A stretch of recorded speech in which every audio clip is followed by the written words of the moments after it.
This is the story of Rosie's daughters, those of us born during World War II. But more importantly, it is the story of sharing Rosie the Riveter's legacy of strength, courage, and empowerment through her daughters. Hi, I'm Matilda Butler, co-author of Rosie's Daughters, The First Woman to Generation Tells Its Story. I'm often asked where I got the idea for a book about Rosie's daughters. Like many women born during World War II, I was raised in an era when becoming a wife and mother was the be-all and end-all. A little personal history here may help to explain the source of my ideas for Rosie's Daughters.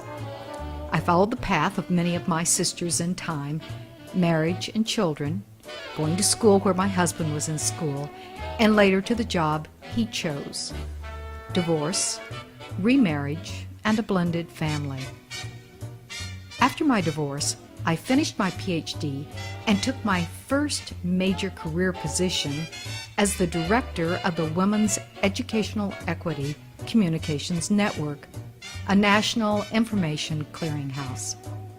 During that time, I wrote and oversaw many publications on women's issues and completed Women and the Mass Media, another award-winning book. It was in 1980, when I was the clearinghouse director, that I met Kendra Bonnet when she applied for the position of editor. We were lucky to hire her at the beginning of what has become a 30-year career as an editor, author of 7 books, and marketing guru.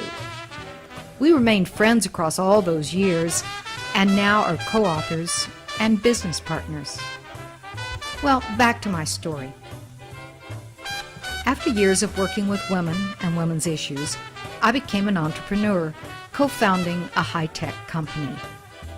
10 years later, I sold the company and was eager to return to women's issues. That opportunity presented itself in 2000 when I attended my high school class reunion and listened to the stories of women from the classes of 1950, 55, 60, my year, all the way to the just graduated class of 2000. I was struck by the changes in our expectations and outcomes. Women in earlier classes expected to become wives and mothers and help their husbands be successful in their careers, and they did. Women in my class expected to become wives and mothers, and we did, but we also became doctors, lawyers, judges, businesswomen, professors, and, well, just about everything we decided we wanted to be. Momentous events at eventful moments in the lives of Rosie's daughters shaped their remarkable journeys: the post-war education boom, sexual revolution and the pill, civil rights and gender equality, the Vietnam War, now and consciousness raising, Roe v. Wade, no-fault divorce, old fields to conquer, and new ways to work. As I reflected on the voices at that reunion luncheon, I realized the importance of telling the story of my generation of women, a generation caught on the cusp of rapidly changing expectations and opportunities, a story that had not been told before, a story that became the collective memoir, Rosie's Daughters.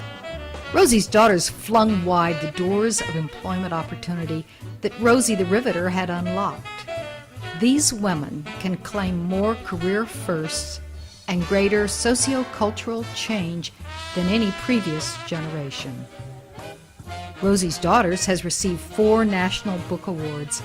We're thrilled with these awards and eager to share the book with you, where you'll hear stories from the more than 100 women I interviewed. Their stories will inform, entertain, and surprise you.